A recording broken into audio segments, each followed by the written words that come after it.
एक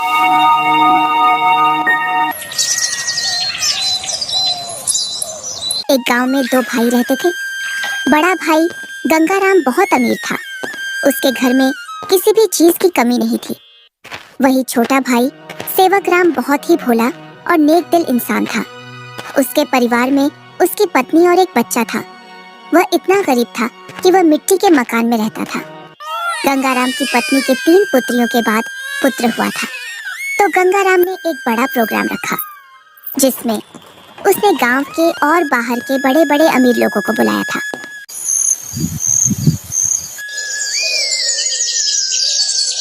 सुबह से ही गंगाराम के घर के चारों ओर चहल पहल थी। कहीं पकवान बन रहे थे, तो कहीं बच्चे खेल रहे थे और कहीं मेहमान आ रहे थे। गंगाराम के घर के चारों ओर खुशी का माहौल था। धीरे धीरे चारों ओर के मेहमान आ गए, पर आपके छोटे भैया सेवक कहीं दिखाई नहीं दे रहे हैं। अभी तक आए नहीं। आपने गांव में सबको बुलावा दिया है ना? अरे हाँ, बुलाया है उसको। आता ही होगा अपने बच्चों के साथ। तू यहीं रुक और मेहमानों को देख, मैं अभी आता हूँ व्यवस्था देखकर। इतना कहकर गंगाराम घर से बाहर चला जाता है और गुनगुनाता है, मैं उसको अपने प्रोग्राम में क्यों बुलाऊं? वो कहाँ और मैं कहाँ? मेरे यहाँ एक से बढ़कर एक अमीर मेहमान आ रहे हैं। अगर किसी को पता चल गया कि मेरा भाई इतना गरीब है तो मेरी नाक कट जाएगी। कुछ गांव के लोग सेवकराम के घर के आगे से गंगाराम के प्रोग्राम में जा रहे थे और सेवकराम अपने घर से खेतों पर जाने की तैयारी कर रहा था। जैसे ही वह घर से बाहर निकलता है तो उसको कुछ गांव वाले मिल जाते हैं। अरे सेवकराम, तू अपने भाई के घर नहीं गया? तेरी भाभी के बहुत दिनों बाद लड़का हुआ है। इसी उपलक्ष्य में तेरे भाई ने बहुत बड़ा प्रोग्राम रखा है। तू तो चाचा बन गया है और तू यहाँ, जबकि तुझे तो अपने भाई के घर सबसे पहले पहुँचना था। सेवकराम ये सुनकर दंग रह जाता है। इस बारे में उसे कुछ भी पता नहीं था, पर वह गांव वालों के सामने ऐसे बोलता है जैसे उसे पहले से सब पता है। अरे हाँ भाई, मुझे भी जाना है। बस थोड़ा सा खेतों पर काम बचा है, उसको मैं पूरा करके आता हूँ। जल्दी काम पूरा करके आ भाई। सुना है भाई गंगाराम ने बहुत ही स्वादिष्ट पकवान बनवाए हैं और उसने खाने पर पूरे गांव को बुलाया है। हाँ, ये तो बड़ी ही अच्छी बात है। तुम लोग चलो, मैं आता हूँ। जैसे ही गांव वाले वहाँ से निकल जाते हैं तो सेवकराम का मुंह उतर जाता है। ये तो बहुत खुशी की बात है, पर इसके बारे में तो मुझे कुछ पता ही नहीं है। चलो, मेरे बड़े भाई के घर पुत्र रत्न तो आया और मैं फिर से चाचा बन गया, पर मुझे इस बारे में कुछ बताया भी नहीं। शायद काम काज ज़्यादा है, इसी वजह से मुझे बताना भूल गया होगा, वरना ऐसा हो नहीं सकता कि मेरा भाई मुझे न बुलाए। अरे भाग्यवान, तुमने सुना? तुम्हारी जेठानी के लड़का हुआ है। कुछ गांव वाले इधर से गुजर कर जा रहे थे। क्यों ना अपन भी चलें बड़े भाई के यहाँ? सुना है बहुत ही अच्छे अच्छे पकवान बने हैं वहाँ पर। अरे, ये तो बड़ी खुशी की बात है। आप फिर से चाचा बन गए और मैं चाची, परंतु उन्होंने हमें बुलाया नहीं। बिना बुलाए हम कैसे जा सकते हैं उनके प्रोग्राम में? बिना बुलाए वहाँ जाना सही नहीं होगा। अगर गांव में इस बात का पता चल गया कि हम बिन बुलाए उनके प्रोग्राम में आए हैं तो लोग क्या कहेंगे? बड़े भैया इतना बड़ा प्रोग्राम कर रहे हैं और इतने बड़े प्रोग्राम में पूरे काम की जिम्मेदारी भी उन्हीं पर है। तुम्हें पता है ना उनके पास कितना कामकाज होगा। इसी कामकाज की वजह से हमसे बोलना भूल गए होंगे, और प्रोग्राम वाला आदमी तो कुछ न कुछ तो भूल ही जाता है। आप लोग चलो ना, मैं अपने ताऊ का घर और अपने छोटे भाई को देख आऊंगा। कैसे चले बेटा? मन तो मेरा भी बहुत कर रहा है जाने को, पर उन्होंने हमें प्रोग्राम का निमंत्रण भी नहीं दिया और ना ही हमसे बोला। उन्होंने फिर किस मुंह से उनके प्रोग्राम में जाएं? क्या हम अपने छोटे भाई से मिलने नहीं जाएंगे पापा? क्यों नहीं, हम जरूर चलेंगे आपके छोटे भाई से मिलने के लिए। क्यों आप छोटे बच्चे को झूठी तसल्ली दे रहे हो? तुम्हें पता है ना, तुम्हारे बड़े भाई हमें उनके बराबर नहीं समझते हैं, तभी तो उन्होंने हमें प्रोग्राम में नहीं बुलाया है। तुम तो सदा गड़े मुर्दे उखाड़ती हो। ऐसा नहीं है, वो हमको चाहते हैं, वो तो कामकाज की वजह से बुलाना भूल गए हैं। तुम्हें लग रहा है कि भैया तुम्हें बुलाना भूल गए हैं, तो तुम जाओ। बिन बुलाए मैं नहीं जाने वाली कहीं। मैं तो खूब खुश हूँ अपने घर में। आपको जाना है तो जाओ। ठीक है, मैं और मुन्ना चले जाते हैं। तुम्हें नहीं जाना तो मत चलो। आप जा रहे हो तो जाओ, पर उधर से जल्दी लौट कर आना। सेवकराम और उसका बच्चा प्रोग्राम में जाने के लिए तैयार हो जाते हैं। अब तुम प्रोग्राम में जा रहे हो तो बच्चे को देने के लिए कुछ तो ले जाना पड़ेगा। हाँ, बहुत देर से मैं भी यही सोच रहा था, बच्चे के लिए क्या ले जाऊं, और बाजार से ले जाने के लिए मेरे पास पैसे भी नहीं हैं। आप तो ये लकड़ी का झूला ले जाओ जो तुमने मुन्ना के लिए बनाया था। अब मुन्ना के कुछ काम का नहीं है। हाँ, यही ले जाता हूँ, इसमें बच्चा खूब आराम से सोएगा। सेवक राम उस झूले को उठाकर चल देता है और उसके साथ में उसका लड़का भी चल देता है।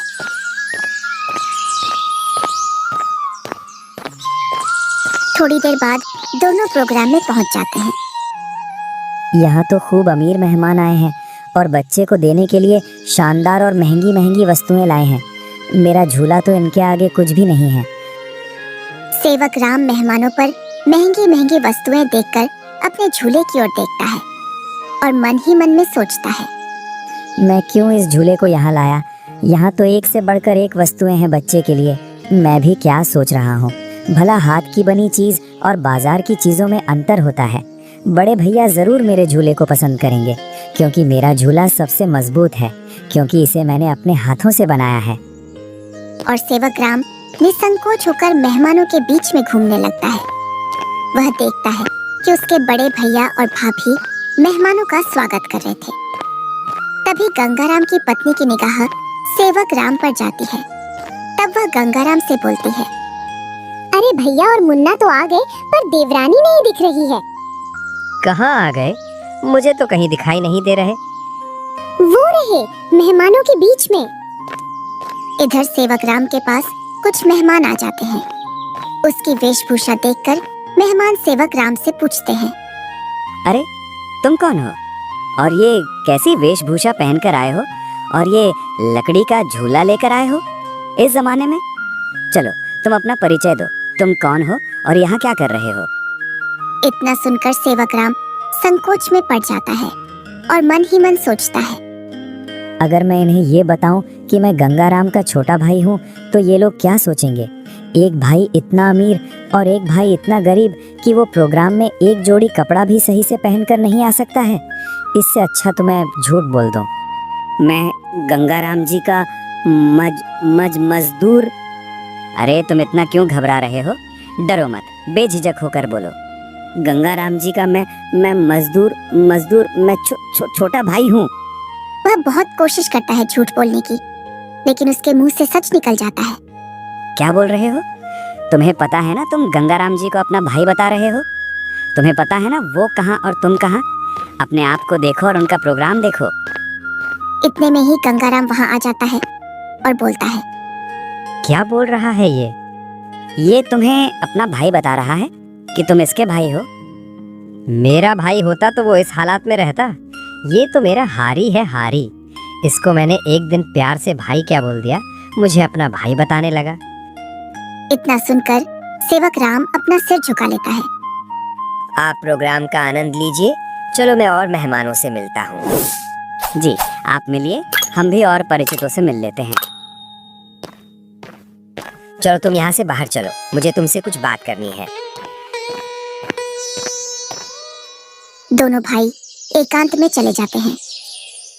जब तुम्हें पता है मेरे यहाँ एक से बढ़कर एक मेहमान आए हैं, फिर भी तू प्रोग्राम में घुस आया मेरी नाक कटवाने के लिए।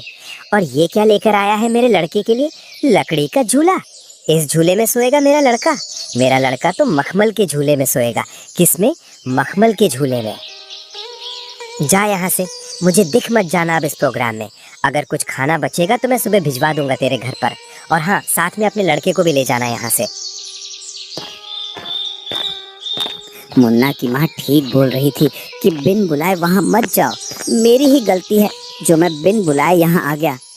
सेवक राम अपने बच्चे को लेकर अपने घर की ओर चल देता है, बड़े ही उदास मन से। इतने में ही बच्चा बोलता है, पापा, हम छोटे भैया से भी तो नहीं मिले और आप इतनी जल्दी घर चल रहे हो।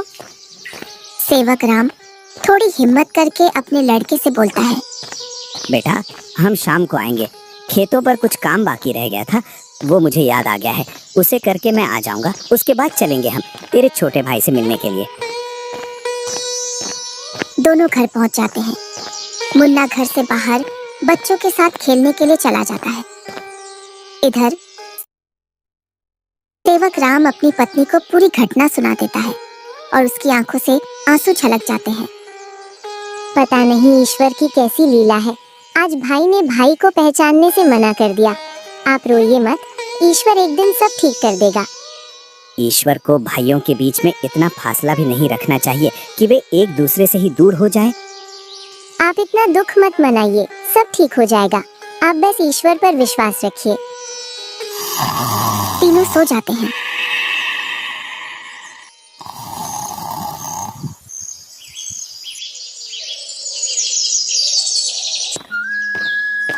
दूसरा दिन गंगाराम के दरवाजे को कोई बजाता है।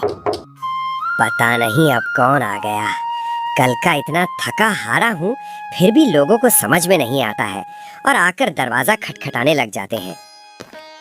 गंगाराम जैसे ही दरवाजा खोलता है तो वह देखता है कि सामने एक साधु खड़ा है। क्या है महाराज, क्यों दरवाजे को बजा रहे हो? कुछ नहीं बेटा, बड़े जोरों की भूख लगी है। बस थोड़ा सा खाना मिल जाता तो मेरी भूख मिट जाती। क्या खाना? यहाँ खाना मुफ्त में नहीं मिलता है और ऐसी दोपहर में तुम्हें कहाँ से खाना ला कर दो? बेटा, घर में कुछ तो होगा, उसमें से ही कुछ खाने को दे दो जिससे मेरी भूख शांत हो जाए। इतना बड़ा गांव है, तुम्हें मेरा ही घर मिला खाना मांगने के लिए? यहाँ कुछ नहीं है, चले जाओ यहाँ से। इतना कहकर गुस्से में गंगाराम दरवाजा बंद कर लेता है। ईश्वर तुम्हें सदा खुश रखे बेटा। इतना बोलकर साधु वहां से चला जाता है।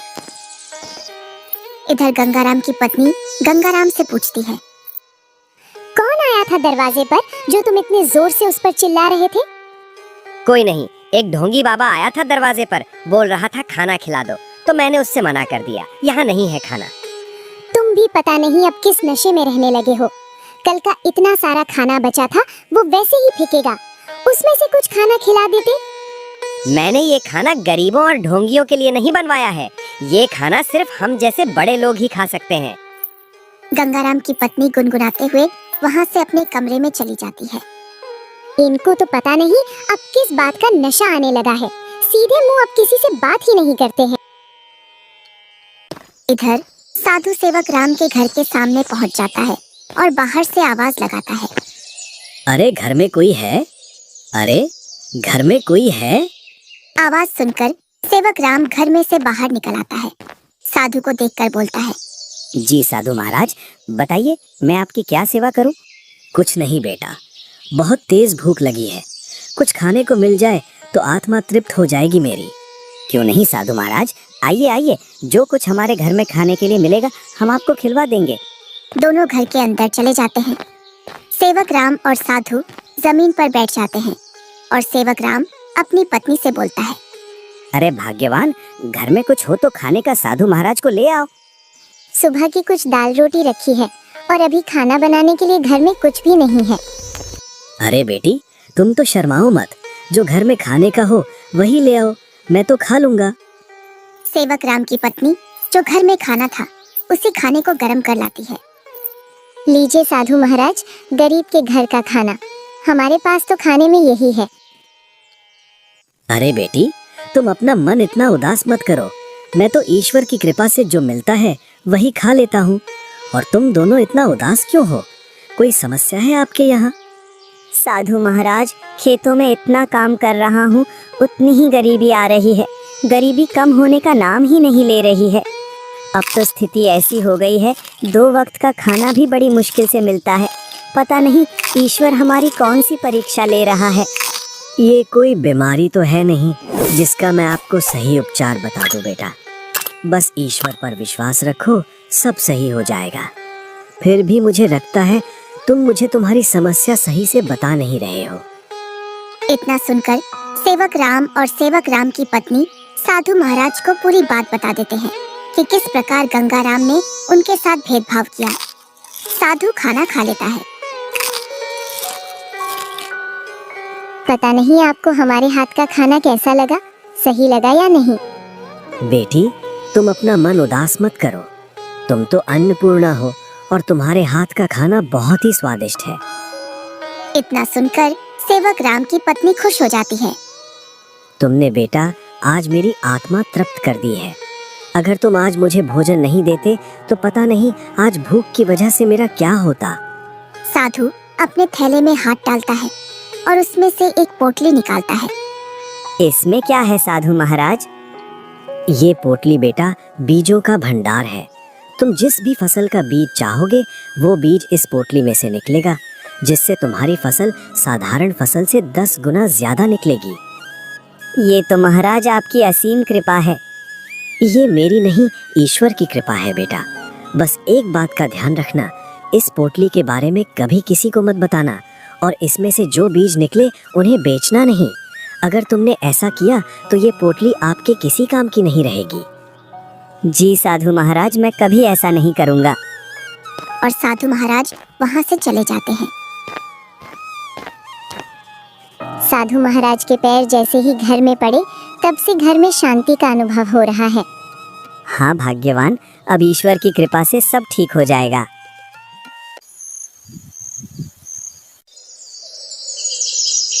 जैसे ही सेवक राम ने अपने खेतों में उन बीजों की बुआई की तो चारों ओर सेवक राम की फसल के ही चर्चे थे। इधर गंगा राम अपने धन के घमंड में जी रहा था, जिससे वह किसी से भी सीधे मुंह बात नहीं करता था। इधर सेवक राम की संपत्ति बढ़ रही थी और गंगा राम की घट रही थी, और इसी के साथ गंगा राम के घर में अशांति भी बढ़ रही थी।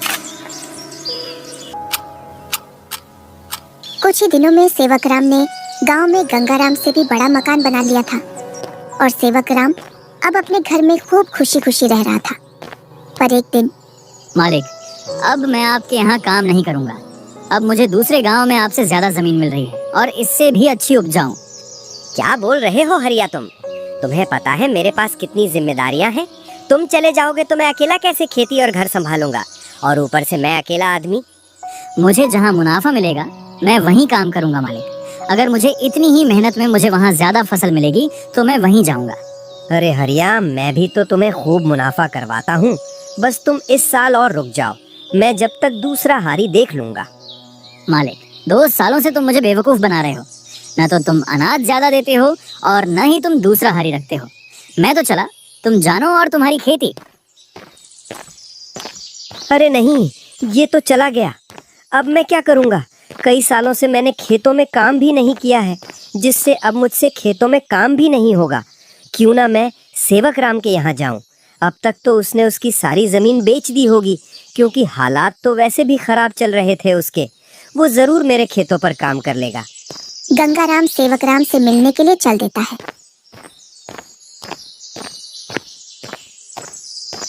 जैसे ही वह उसके घर के सामने पहुंचता है तो वह सेवक राम के घर को ढूंढने के लिए उस मोहल्ले में चारों ओर घूम जाता है। इधर ही थी उसकी झोपड़ी, पता नहीं किधर गई।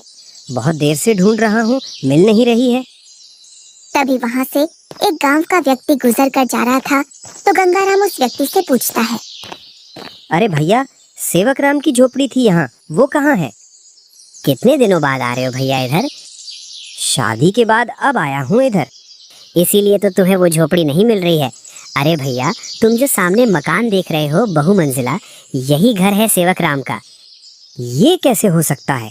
2 साल पहले तो ये गरीब हुआ करता था। हाँ भैया, 2 साल पहले गांव में सबसे गरीब व्यक्ति यही था। पता नहीं भैया, इसने खेतों में कौन सा खाद डाला है जिससे इसकी पैदावार सबसे ज्यादा निकलती है।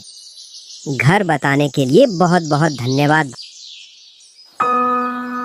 और गंगा राम उस घर के अंदर चला जाता है। जैसे ही सेवक राम अपने बड़े भैया को घर के अंदर देखता है तो वह बहुत खुश होता है। अरे मुन्ना की माँ, वो देखो हमारे घर में कौन आया है। बड़े भैया, आओ भैया बैठो। अरे, तुमने इतना शानदार घर कैसे बनाया? तुमने तो पूरा ही नक्शा बदल दिया। बहुत ही शानदार घर बनाया है। कहीं तुमने चोरी चपाटी करके तो ये घर नहीं बनाया? नहीं भैया, मैंने कोई चोरी नहीं की है। ये तो मैंने अपनी मेहनत से बनाया है। ऐसी मेहनत तो तू पहले भी करता था, पर पहले तो तूने ऐसा मकान बनाया ही नहीं। भैया, आपसे क्या छुपाना, जब आपका प्रोग्राम था उसके भैया आपसे क्या छुपाना, जब आपका प्रोग्राम था उसके एक दिन बाद हमारे घर पर एक साधु आया था। उसको हमने पेट भर खाना खिलाया था। आज उनके आशीर्वाद की वजह से ये सब है हमारे पास। इतना सुनकर गंगाराम का सिर घूम जाता है और उसकी आंखों तले सब सीन आ जाता है कि किस प्रकार उसने उस साधु को भगाया था। वो साधु तो सबसे पहले मेरे घर आया था, इसका मतलब ये सारा धन मेरा हुआ। क्या बोल रहे हो भैया? ये तो मैंने अपनी मेहनत से खड़ा किया है, ना कि जादू से। ये सब तुझे साधु के आने बाद ही मिला है ना, तो इस गांव में सबसे पहले साधु मेरे घर आया था। अगर मैं उसे खाना खिला देता तो ये सारी संपत्ति मेरी होती। इसका मतलब तूने मेरे अधिकार की संपत्ति छीनी है। ये तो मुझ पर गलत इल्जाम लगा रहे हो भैया। मैं उस साधु को ढूंढ कर लाता हूँ और साधु से तेरे सामने बुलवाता हूँ कि इस संपत्ति पर किसका हक है। और गुस्से में गंगाराम वहाँ से निकल जाता है। कई दिनों तक वह उस साधु को खोजता है। बड़ी मुश्किल से एक जंगल में तपस्या करते हुए वह साधु मिल जाता है। साधु महाराज प्रणाम। कौन हो बेटा जो तुम मेरी तपस्या में व्यवधान डाल रहे हो? मैं गंगाराम हूँ। आज से 2 वर्ष पूर्व तुम मेरे घर आए थे खाना खाने के लिए, जब तुम्हें जोरों की भूख लग रही थी। तुम तो वही हो ना जिसने खाना देने से मना कर दिया था। हाँ, पर उस संपत्ति पर पहला हक मेरा बनता है जो तुम मेरे भाई को देकर आए हो, क्योंकि तुम खाना मांगने सबसे पहले मेरे घर आए थे। कौन सी संपत्ति? मैंने तो उसे सिर्फ आशीर्वाद दिया था, क्योंकि उसने बड़े ही सम्मान के साथ खाना खिलाया था, और वो धन तो उसकी मेहनत और ईमानदारी का फल है। इतना सुनकर गंगाराम गुस्से में साधु से बोलता है।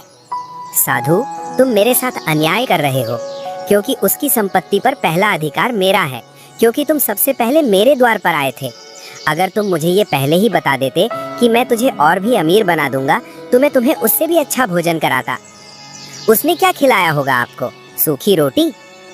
गंगाराम साधु से बहुत वाद विवाद करता है और गुस्से में साधु से बोलता है, जिससे साधु को क्रोध आ जाता है।